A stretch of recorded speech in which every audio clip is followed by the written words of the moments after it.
The real estate market right now is volatile. Interest rates are high and supply is low. I think we're going to continue to see this trend into the first half of 2024. Can you even still invest in this market? Of course. But is there a wrong way to do it? Absolutely. Today, I am going to share with you how not to invest in real estate and share a few things you should be doing to help encourage success. Let's get into it.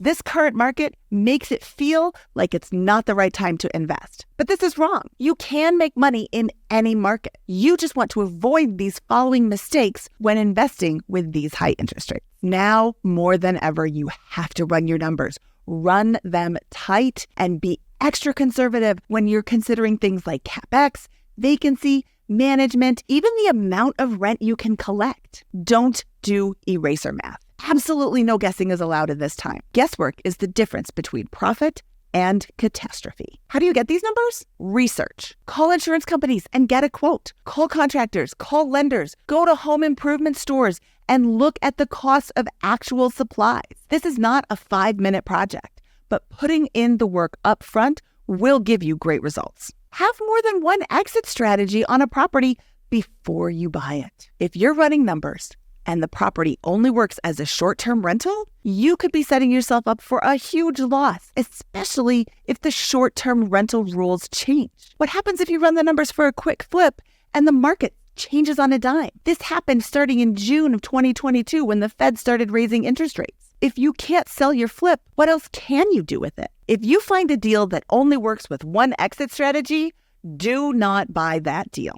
Don't invest without adequate reserves. Okay, I'm not really going to drop my mic because it'll make a big loud noise. But seriously, don't invest without adequate reserves. The end. Don't get anxious. There will be a deal for you. But don't get so impatient that you jump into a bad deal just for the sake of getting into a deal. Or at least don't jump into a bad deal without knowing what you're getting yourself into. On episode 853 of the BiggerPockets Real Estate Podcast, James Daynard and I shared our negative cash flow deals. Deals that we bought on purpose, knowing that they wouldn't be cash flowing today. We bought them despite knowing that they wouldn't cash flow today, and we knew they wouldn't cash flow, but we had other plans. James and I are also both very well capitalized, so we'll be able to weather the negative cash flow situation that we're currently in while waiting for the next step. Remember what I just said about reserves? Don't jump into a deal thinking, I'll just refinance when rates drop. Oh, really?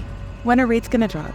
Please let me know. I was reading an article this weekend that stated emphatically the Fed is going to drop interest rates 6 times in 2024. The very next article in my feed, the Fed is considering raising interest rates to help keep an eye on inflation. Which one is it? This is so frustrating. Nobody knows. You need to be able to afford the payment on your property until rates go down, if rates go down. I hope rates go down. There is no timeline for rates to drop, so you need to be able to afford the property when you buy it. Don't wing it. Now, that's enough negative Nancy. Now that we've heard what you shouldn't be doing, let's focus on how you can set yourself up for success in this market. Get a great agent. Not all agents are the same, and a great agent can be the difference between an awesome deal and a house you happen to own. Oh, you don't have an agent? Go to BiggerPockets.com/agents, and you can connect with an investor-friendly agent that speaks your language. Get educated on the different types of loans that are available to you. Oh, you don't have a lender? I've got you covered. Go to BiggerPockets.com/lenders,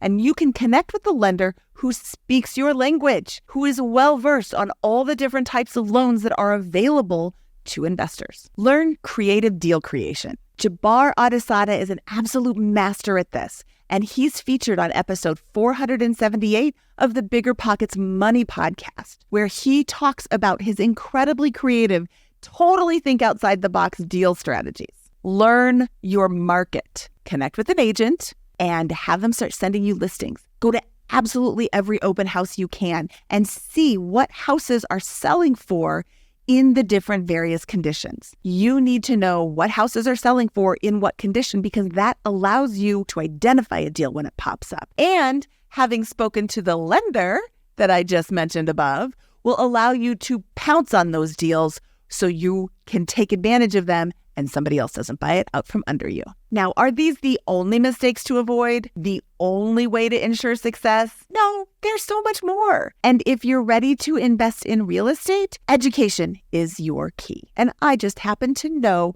a great place you can go to get that education. BiggerPockets.com. BiggerPockets.com has an enormous array of resources. And you can take your investing education to the next level by going pro. Pro gives you tools and resources so you can be confident investing in this or any market. Things like unlimited calculator reports to help you assess deals and estimate rent. Free lease agreements for all 50 states and Washington, D.C. Pro-specific content so you can stay up to speed in today's ever-changing market. And there's no risk. Your pro membership comes with a money-back guarantee. Go to BiggerPockets.com/GoPro today and enter the coupon code PROSAFE, PROSAFE, to get 20% off your first year of pro. Be confident in your investing. Go pro today. Thank you so much for your time. I am Mindy Jensen, and if you found this video helpful, please like and subscribe to this channel for more videos just like it.